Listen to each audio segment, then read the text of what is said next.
So hello friends, स्वागत आहे तुमचं जिती इंजिनिअरिंग अकॅडमी या युट्यूब चॅनलवर. सो आज आपण पाहणार आहोत डिझाईन ऑफ मशीन एलिमेंट. त्यातलं first demo lecture, read number 1, design of simple machine elements.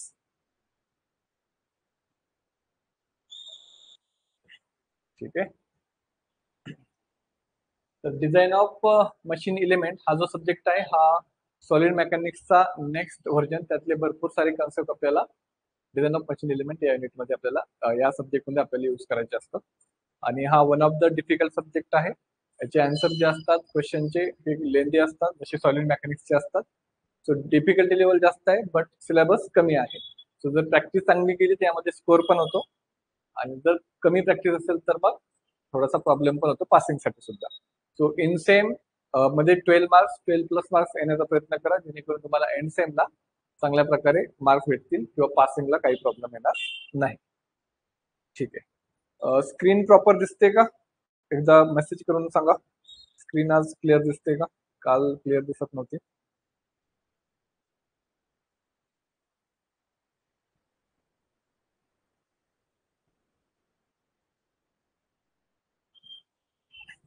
So या युनिटमध्ये बेसिकली आपल्याला 4 टाईपचे न्यूमेरिकल्स बघायचे आहेत.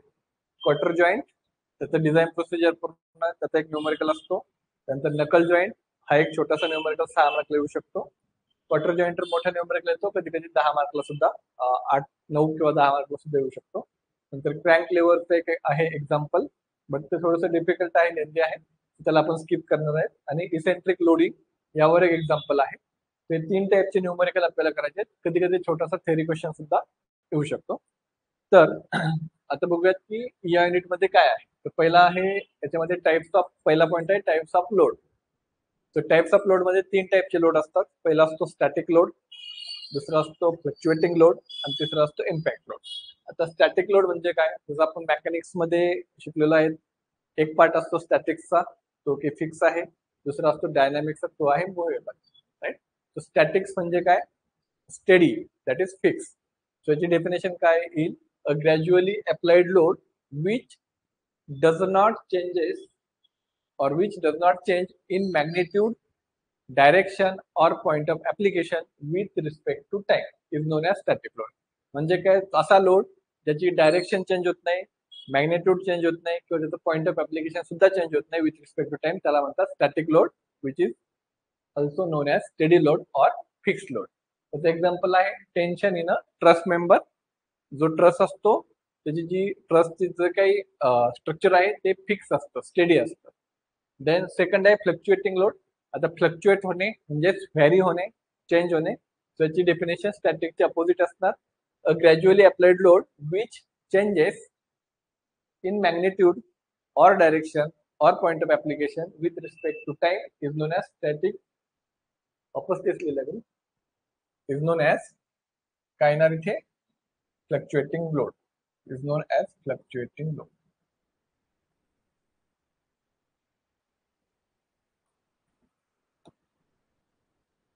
जो लोड, ज्या लोड मधला मॅग्निट्यूड किंवा डायरेक्शन किंवा पॉइंट ऑफ ऍप्लिकेशन हा चेंज होतो विथ रिस्पेक्ट टू टाइम, त्याला बोलतात फ्लक्च्युएटिंग लोड किंवा व्हेरिएबल लोड पण आपण बोलू शकतो.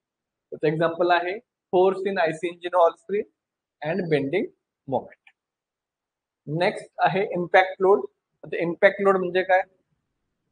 सडनली जो अप्लाइड केलेला लोड असतो. A load which is suddenly applied with velocity. With velocity त्याचं एक्झाम्पल आहे हॅमर. ज्यावेळेस आपण हॅमर मारतो, हातोडा मारतो कोणत्या गोष्टीवर, तर लोड पण अप्लाय होतो आणि विथ व्हेलोसिटी अप्लाय होतो, तर त्याला बोलतात इम्पॅक्ट लोड. तो blow of hammer and impact during punching operation, किंवा याला शॉक लोड पण म्हणतात. शॉक लोड मीन्स अचानक झालेला लोड. हे 3 टाईपचे लोड आहे, static load, fluctuating load and impact load. The next point आहे that is types of stresses. आता हे जेवढे काही ट्रेसेस आहेत सगळे आपण सॉलिड मेकॅनिक्स मध्ये शिकलेलो आहे. पहिला आहे टेन्साइल स्ट्रेस. एखादा रॉड आहे त्याला दोन्ही बाजूने जर ओढलं, खेचलं, तर त्याची डायमेन्शन जी आहे ती थोडीफार चेंज होणार, तो एक्सटेंड होणार. राईट. तर त्याला म्हणतात टेन्साइल स्ट्रेस, आणि त्याचा फॉर्म्युला येईल sigma T is equal to P T divide by area. P T म्हणजे काय असणार? Tensile load. देन दुसरा ट्रेस आहे कॉम्प्रेसिव्ह ट्रेस. तर तो आतमध्ये असणार तो टेन्साईल लोड अपोजिट असतो, आउटसाइड असतो, अँड कॉम्प्रेसिव्ह लोड इनसाइड असतो.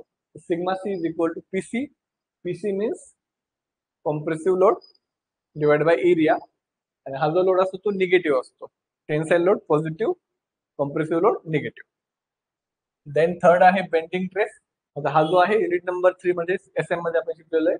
Sigma is equal to M Y divide by I. तो सिग्मा म्हणजे ट्रेस झाला, bending trace.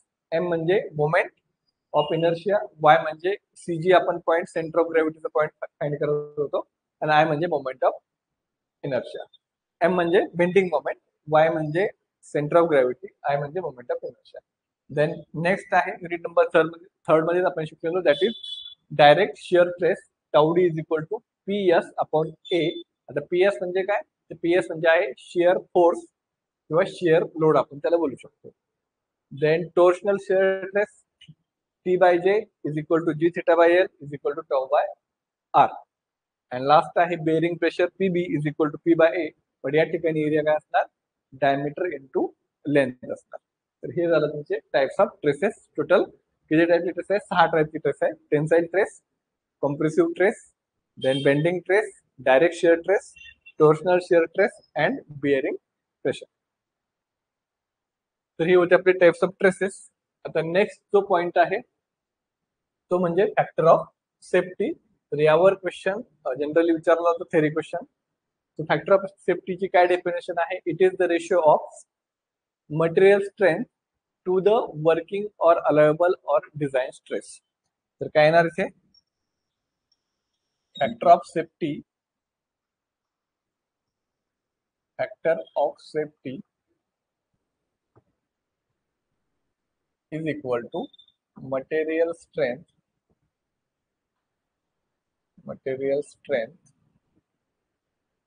per unit working or allowable working stress or allowable stress. तर काही पण आपण लिहू शकतो या ठिकाणी, वर्किंग लिहा किंवा अलाउएबल लिहा. Factor of safety is equal to, it is the ratio of material strength to the working stress or allowable stress or design stress. हा आहे फॅक्टर ऑफ सेफ्टीचा डेफिनेशन, किंवा मॅथमॅटिकली आपण याला असं एक्सप्रेस करू शकतो. आता फॅक्टर ऑफ सेफ्टी वेगवेगळ्या मटेरियलसाठी डिफरंट असतात. जसं की factor of safety FOS means factor of safety for static loading of ductile material. त्याचा काय रेशो आहे, factor of safety is equal to, ductile material साठी असतो yield stress per unit working or allowable stress.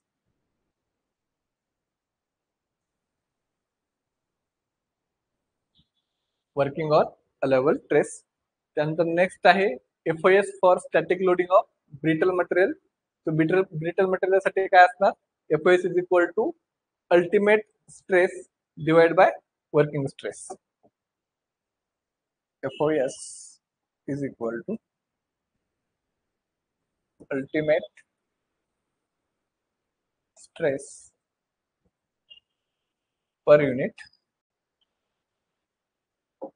Working or allowable stress.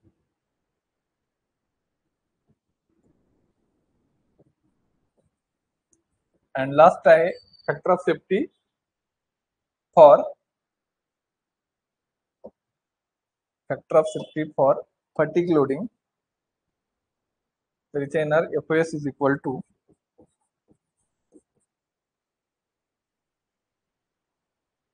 Y yield stress झाला, ultimate stress झाला, त्यानंतर आणखीन कोणता असतो, कॉम्प्रेसिव्ह स्ट्रेस.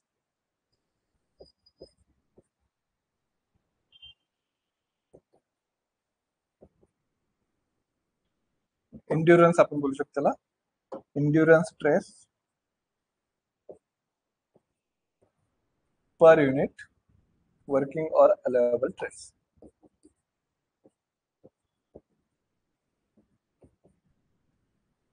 हे झाले फॉर्म्युलेस फॅक्टर ऑफ सेफ्टीचे. मेन फॉर्म्युला कोणता आहे, material strength to the working stress, हा आहे मेन फॉर्म्युला. ठीक आहे. आता याच्यामध्ये क्वेश्चन काय तो define factor of safety and state factors to be consider in selection of factor of safety. आता हे बघा फॅक्टर ऑफ सेफ्टी म्हणजे काय असतो, एखादं मशीन आहे, फॉर एक्झाम्पल आपण बाईक घेऊया. सो बाईक जर आपण घेतली तर त्याला आपल्याला सेफ ठेवण्यासाठी आपण कोणकोणते फॅक्टर्स कन्सिडर करणार. फर्स्ट ऑफ ऑल आपण त्यामध्ये प्रॉपर आपण इंजिन ऑइल टाकणार, कारण की इंजिनची जी आपली लाईफ आहे ती चांगली जास्त राहावी त्यासाठी प्रॉपर आपण क्वालिटी पेट्रोल टाकणार, राईट. त्यानंतर टाइम टू टाइम सर्व्हिसिंग करणार, प्रॉपर आपण झिकझॅक न चालवता प्रॉपर चालवणार जेणेकरून ऍक्सिडेंट होणार नाही. तर ह्या ज्या 4-5 गोष्टी जे आपण कन्सिडरेशन केले ते कन्सिडरेशन काय आहेत बाईकची सेफ्टीसाठी. सो हे जर कन्सिडरेशन आपण केले तर आपण टाइम टू टाइम सर्व्हिस करतोय, प्रॉपर जर आपण ऑइल इंजिन ऑइल चेंज करतोय टाइम टू टाइम, प्रॉपर आपण क्वालिटी पेट्रोल टाकतोय, या सगळ्या गोष्टींनी काय होणार फेल्युअरची प्रोबॅबिलिटी जी आहे, इंजिन फेल्युअरची प्रोबॅबिलिटी जी आहे ती कमी होणार, बट कॉस्ट काय होणार वाढणार. तो सेम इथे पण असणार, same factor to be consider in selection of factor of safety. When higher factor of safety is selected, the probability of failure is reduced, but cost is increased due to large dimension. जसं मी सांगितलं बाईकचं example तुम्हाला, बाईकची जर आपण safety वाढवायची असेल आपल्याला प्रॉपर सर्व्हिसिंग करावं लागेल, proper engine oil time to time change करावं लागेल, प्रॉपर त्याचा मेंटेनन्स करावं लागेल. यामध्ये फेल्युअर होण्याची प्रोबॅबिलिटी जी आहे ती कमी होणार, बट कॉस्ट काय होणार इन्क्रीज होणार. तर सिमिलरली सेम सांगितलेलं आहे, when the higher factor of safety is selected, the probability of failure is reduced, but cost is increased due to large dimension. And its opposite मध्ये, when the lower factor of safety, the cost of the product is lower, but probability of failure is high. Probability of failure is increased. म्हणजे factor of safety आणि cost हे directly proportional आहेत. कसे, जर factor of safety जर higher असेल तर फेल्युअरची probability किती असते, लोअर होते. फेल्युअरची प्रोबॅबिलिटी लोअर होते आणि कॉस्ट काय होते इन्क्रीज होते. Factor of safety higher, cost will be higher, probability of failure is lower. याच्या अपोजिट मध्ये आता काय येणार इथे, when factor of safety is lower, failure will be probability of failure will be increased and cost will be decreased. तर shortcut मध्ये तुम्हाला हे असं लक्षात ठेवायचं आहे. फॅक्टर ऑफ सेफ्टी आणि कॉस्ट काय असणार आहे डायरेक्टली प्रोपोर्शनल असणार. सेफ्टी जर वाढवली तर कॉस्ट वाढणार, सेफ्टी जर कमी केली तर कॉस्ट कमी होणार आणि त्याच्या अपोजिट मध्ये फेल्युअर असणार.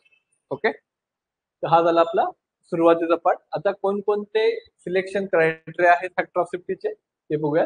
तर पहिला आहे degree of uncertainty about loading. Degree of uncertainty म्हणजे अनियमितता, ज्यामध्ये फिक्स नाहीये. देन सेकंड पॉइंट आहे degree of uncertainty about material strength, ज्या मटेरियलची स्ट्रेंथ किती आहे त्याबद्दल पण अनसर्टनिटी आहे. Then uncertainty in relating applied loads to material strength.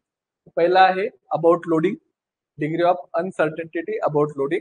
Second आहे degree of uncertainty about material strength. And third आहे जो लोड आहे तो मटेरियल स्ट्रेंथवर ती पण अनसर्टनिटी आहे, किती लोड अप्लाइड होतो. देन फोर्थ आहे consequence of future on human safety and economics. तर याचा पण आपल्याला फॅक्टर ऑफ सेफ्टी मध्ये सिलेक्शन करताना हा पण क्रायटेरिया आपल्याला कन्सिडर करावा लागतो. Consequence of future on human safety and economics. Then extent of economic loss in case of failure. Then cost of providing a large factor of safety and recommendation of standards and codes. तर हे आहेत आपले 7 points जे की आपल्याला कधी कधी directly असा पण क्वेश्चन येतो की enlist the 7 criteria of selecting the factor of safety. तर त्यामध्ये आपल्याला हे 7 पॉइंट द्यायचे. पहिला आहे degree of uncertainties about loading. Second आहे degree of uncertainties about material strength. Then uncertainties in relating applied load to material strength. Then consequences of future on human safety and economics. Then extent of economic loss in case of failure. Then cost of providing large factor of safety and recommendation of standard of codes. आता short form मध्ये कसं लक्षात ठेवणार तुम्ही, त्याचे जे initial letter आहे ते लक्षात ठेवायचे फक्त. DDUCECR हे आहे तुमचे शॉर्ट फॉर्म. यावरनं तुम्हाला एक्झाम मध्ये जर क्वेश्चन आला तर अशा प्रकारे तुम्हाला आयडेंटिफाय किंवा रिमेंबर करायचं. समजलं काय? फॅक्टर ऑफ सेफ्टीचा कन्सेप्ट समजला का? याच्यामध्ये काय डाऊट कुणाला? एनिथिंग?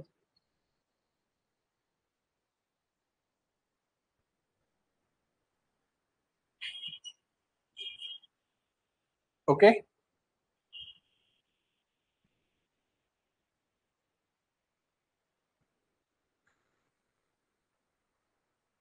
ठीक आहे.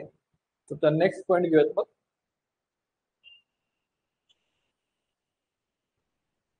आता यानंतर राहणार आपला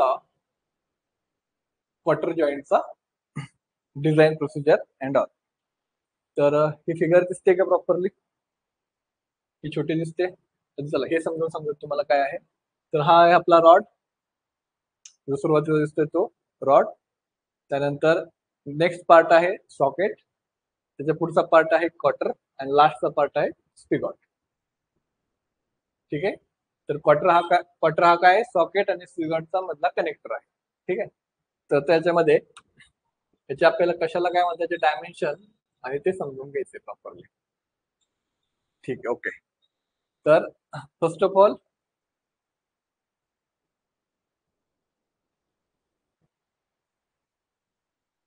त्यामध्ये हा जो रॉड आहे त्याची जी डायमीटर असणार त्याला स्मॉल डी ने डिनोट करतो आपण. Diameter of the rod that is small D.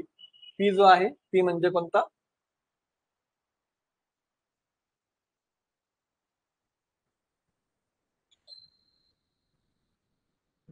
हा जो पी आहे लोड, रॉडवर जो लोड अप्लाइड केलेला आहे axial tensile force on rods.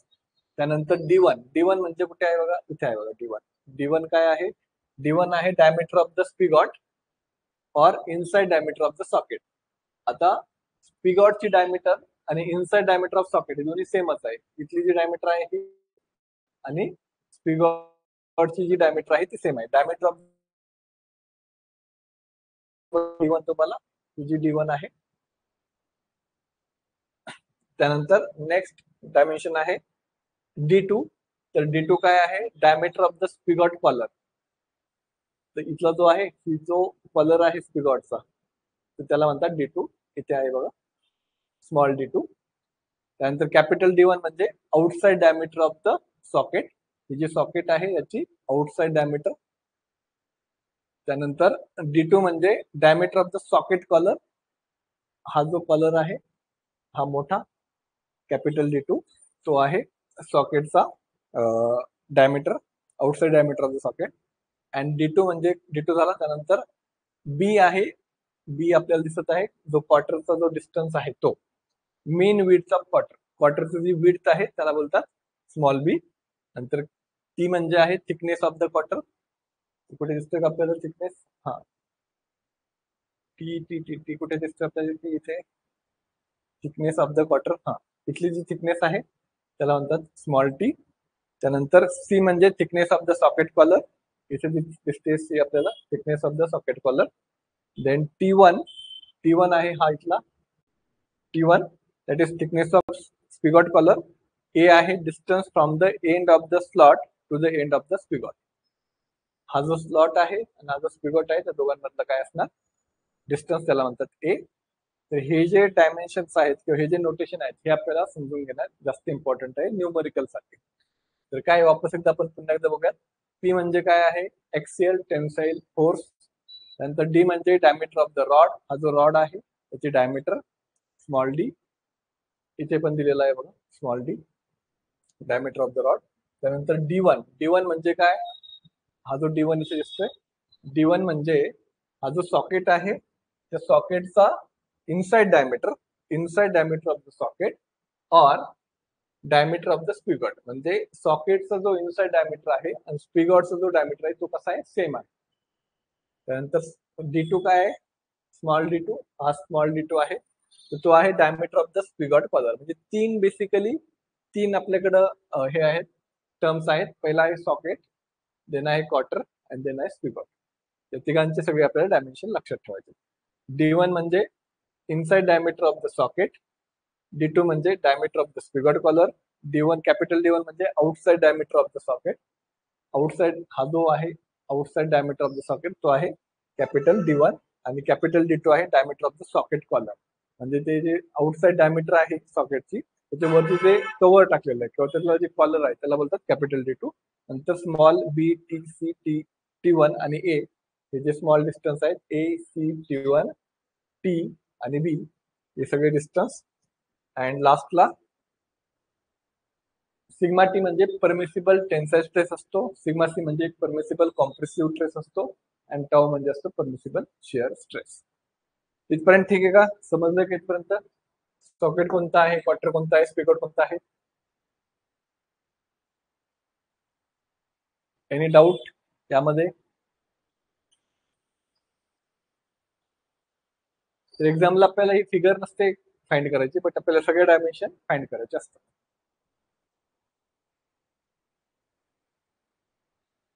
Okay, ठीक आहे. तर आपण नेक्स्ट पेजला जाऊयात ज्यामध्ये आपल्याला फॉर्म्युले सगळे लिहायचे.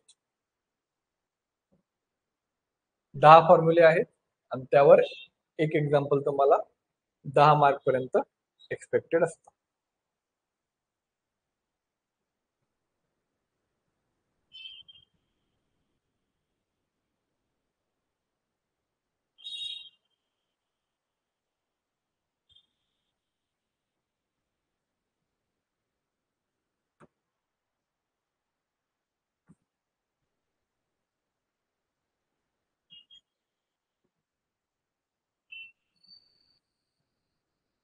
ठीक आहे, त्याच्यात तर आपल्याला काही गरज नाही. ही फिगर दिसते प्रॉपर, थोडीशी क्लिअर आहे मागच्या पेक्षा. Okay, summary of design of cotter joint.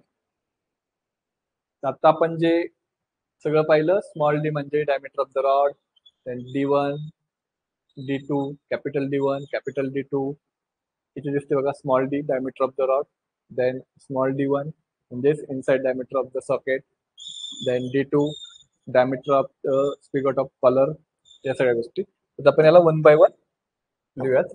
Formulas कोणकोणते आपल्याला यूज करायचे. तर मी इथे लिहितो diameter of rod small D is equal to comma sigma t is equal to P divided by pi by 4 into D square. And the second formula, thickness of quarter small t, त्याचा shortcut आहे 0.3 into diameter.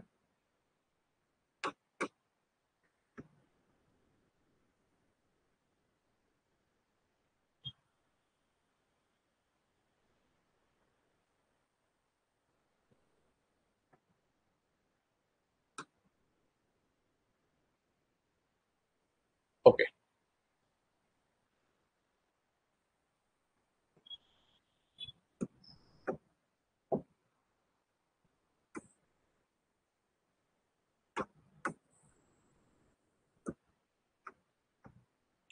तर पहिला काय formula आपल्याला use करावा लागणार आहे. Diameter of the rod जर आपल्याला फाइंड करायचं असेल तर sigma T is equal to P divide by area असतो. एरिया म्हणजे काय, पाय बाय 4 इंटू डायमीटरचा square. Then thickness of the cotter. त्यानंतर आपण बाकीचे फॉर्म्युले घेऊयात काय आहेत. डायमीटर ऑफ द स्पिगॉट हा first formula, second formula, third formula, diameter of spigot, diameter of spigot किंवा त्यालाच काय बोलतात आपण लास्ट स्टेटमेंट बघितलं होतं, diameter of spigot of inside diameter of the socket, inside diameter of the socket, inside diameter of socket. तर काय फॉर्म्युले लिहिते त्यामध्ये दोन आहेत. टेन्साइल जर असेल, टेन्साइल स्ट्रेसचा formula P divide by pi by 4 D1 square minus d1 into t minus d1 into t, and sigma c is equal to p divided by d1 into t. आता हे जे दोन आपण फाइंड करतोय त्यातून लार्जर व्हॅल्यू घ्यायची. Take larger value, take larger value. त्यातून दोन आपल्याला d1 भेटणार, एक तर सिग्मा टी मधनं भेटणार, दुसरा सिग्मा सी मधून भेटणार, आणि त्यातून जो मोठा असेल तो आपल्याला पुढे कॅरी फॉरवर्ड करायचा आहे.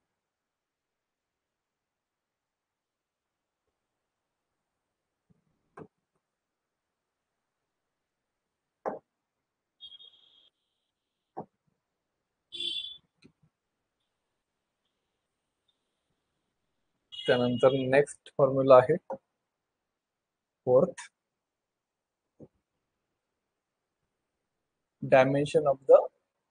diameter of the spigot collar, diameter of spigot collar d2. त्याचा फॉर्म्युला आहे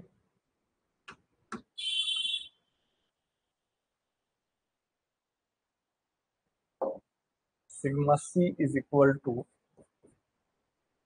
p divided by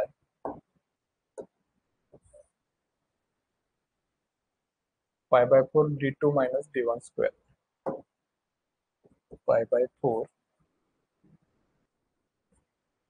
d2 square minus d1 square, d2 square minus d1 square, only when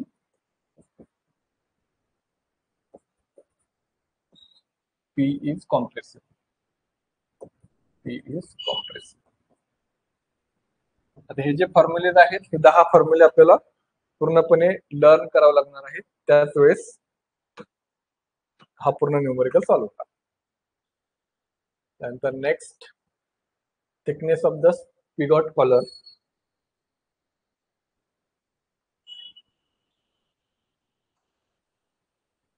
thickness of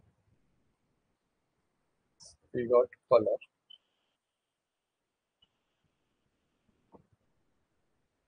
काय फॉर्म्युला आहे thickness of spigot कॉलरचा, T1 चा tau is equal to P divide by pi D1 T1, पाय D1 T1. Okay, then 6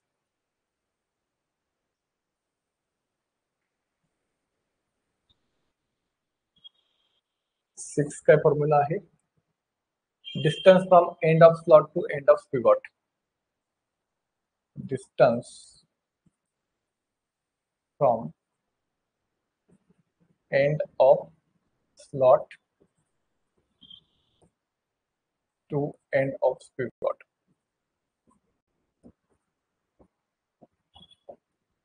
small A denote करतात त्याला.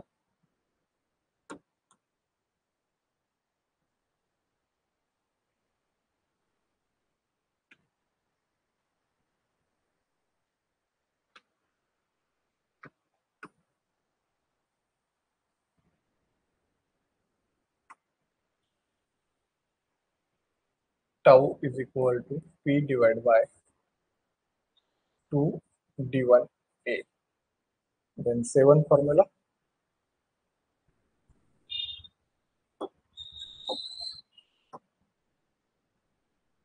outside diameter of the socket,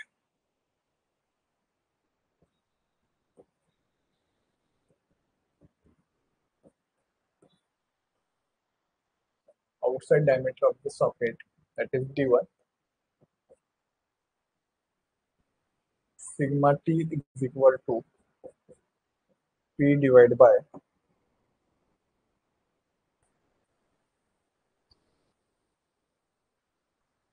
pi by 4 capital D1 square minus small d1 square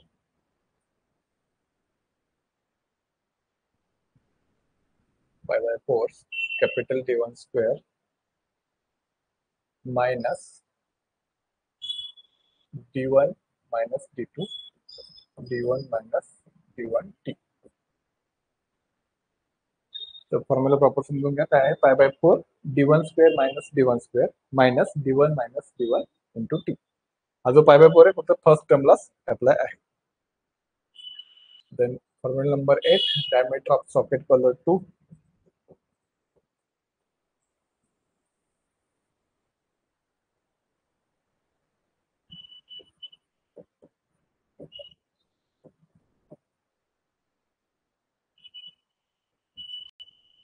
Sigma C is equal to P divided by D2 minus D1 into T.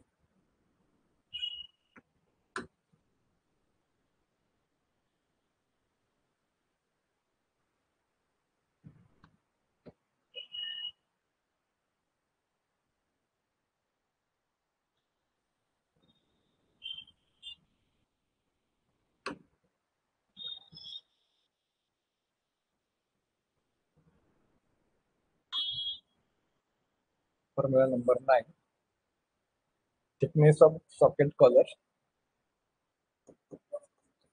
thickness of socket collar.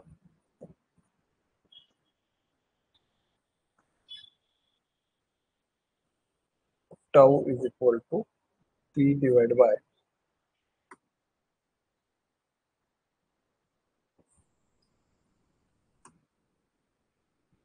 two D2 minus D1 C. D2 minus D1 C, and last width of quarter B.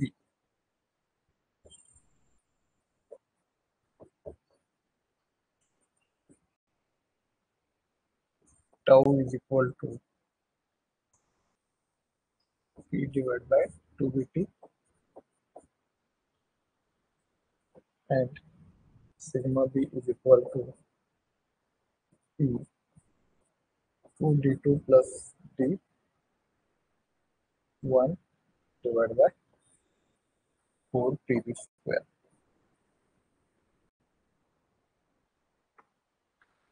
तर हे आहेत फॉर्म्युलेस total 10. Sigma B is equal to P 2D2 plus D1 divided by 4TB square, P upon 2BT. Okay, then P upon tau is equal to P upon 2D2 minus D1C. Sigma C is equal to P upon D2 minus D1T. Pi by 4 D1 square minus D1 square minus D1 minus D1 into T. P upon 2 D1A, then P upon pi D1 T1. Okay, ठीक आहे. तर एवढे 10 जे formulas आहेत यावर आपल्याला पूर्ण example solve करायचं आहे.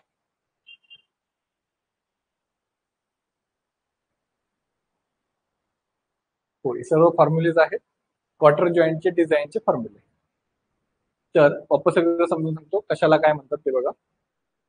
हा जो डायमीटर आहे इकडे आपण बघितलं होतं, तो हा जो रॉड दिसतोय त्या रॉडचा डायमीटर म्हणजे असतो D, diameter of the rod. P म्हणजे आहे एक्सियल फोर्स. त्यानंतर नेक्स्ट एक्सियल फोर्स पी समजला, डी समजला. नंतर इकडनं आपण लेफ्ट साइडनं राईट साइडनं लेफ्टकडे जाऊयात.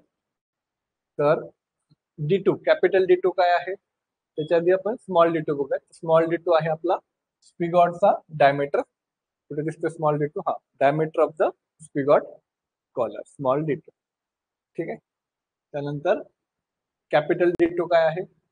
कॅपिटल D2, कॅपिटल D2 कुठे आहे? Diameter of the socket collar, diameter of the socket collar. त्यानंतर नेक्स्ट आहे D2 झाला, हा झाला. त्यानंतर नेक्स्ट बी, स्मॉल बी म्हणजे काय ना? Small B width of the cotter. हा जो क्वार्टर आहे मिडल वाला क्वार्टर आहे. फर्स्ट वाला काय आहे? सॉकेट आहे, आणि लास्ट वाला स्पिगॉट आहे. त्यामध्ये diameter of the rod D, thickness of the cotter T, diameter of the spigot और inside diameter of the socket, म्हणजे सॉकेटची इनसाइड डायमीटर आणि स्पिगॉटची डायमीटर सेम असते, दॅट इज D1 इथे ब्रॅकेटमध्ये लिहितो मी D1.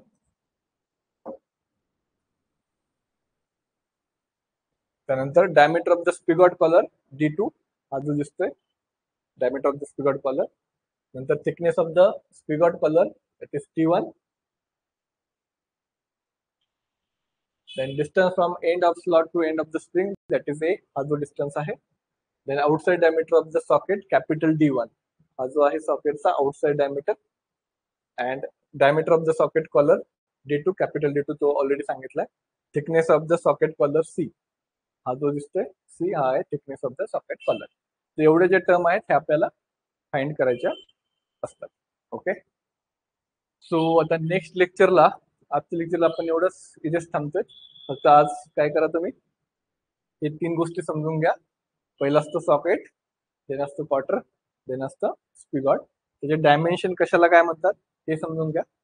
त्यानंतर आज आपण काय काय बघितलं, फॅक्टर ऑफ सेफ्टी बघितला. फॅक्टर ऑफ सेफ्टीचे कोणकोणते सिलेक्शन क्रायटेरिया आहेत. फॅक्टर ऑफ सेफ्टी जर हायर केला, इम्प्रूव्ह जास्त ठेवला, कन्सिडर केला तर कॉस्ट जास्त लागणार आहे आणि प्रोबॅबिलिटी ऑफ फेल्युअर कमी होणार आहे. आणि त्याच्या अपोजिटमध्ये जर लोअर ठेवला तर कॉस्ट लोअर लागेल बट फेल्युअरची प्रोबॅबिलिटी काय होणार, वाढणार. नंतर आपण फॅक्टर ऑफ सेफ्टीचं फॉर्म्युला आणि त्याची डेफिनेशन बघितली. Ratio of material strength to working stress. त्यानंतर टाइप्स ऑफ ट्रेसेस बघितले, tensile, compressive, bending, shear, torsional and bearing pressure. आणि त्यासोबत टाइप्स ऑफ लोड बघितले. स्टॅटिक लोड म्हणजे त्याची मॅग्नेट्यूड, डायरेक्शन और पॉइंट ऑफ अप्लिकेशन व्हॅरी होत नाही with respect to time. Fluctuating load जो व्हॅरी होतो with respect to time. Impact load suddenly applied केलेला असतो load with velocity, for example hammer. तर एवढे आपण हे 3-4 पॉईंट बघितले. तर नेक्स्ट लेक्चरला याचं जरा प्रिपरेशन करा. जे आपण आता नोटेशन आणि फॉर्म्युले दिले, हे जर फॉर्म्युले तुम्हाला आले तर तुम्हाला 10 मार्क्सचा एक्झाम्पल इझिली सॉल्व्ह करता येईल. सो आज तुम्हाला प्रॉपरली एक शीटवर किंवा एक पेजवर प्रॉपरली सगळे फॉर्म्युले लिहून काढायचे. सो नेक्स्ट लेक्चरला आपण यावरती एक्झाम्पल घेणार आहोत. ओके, ठीक आहे.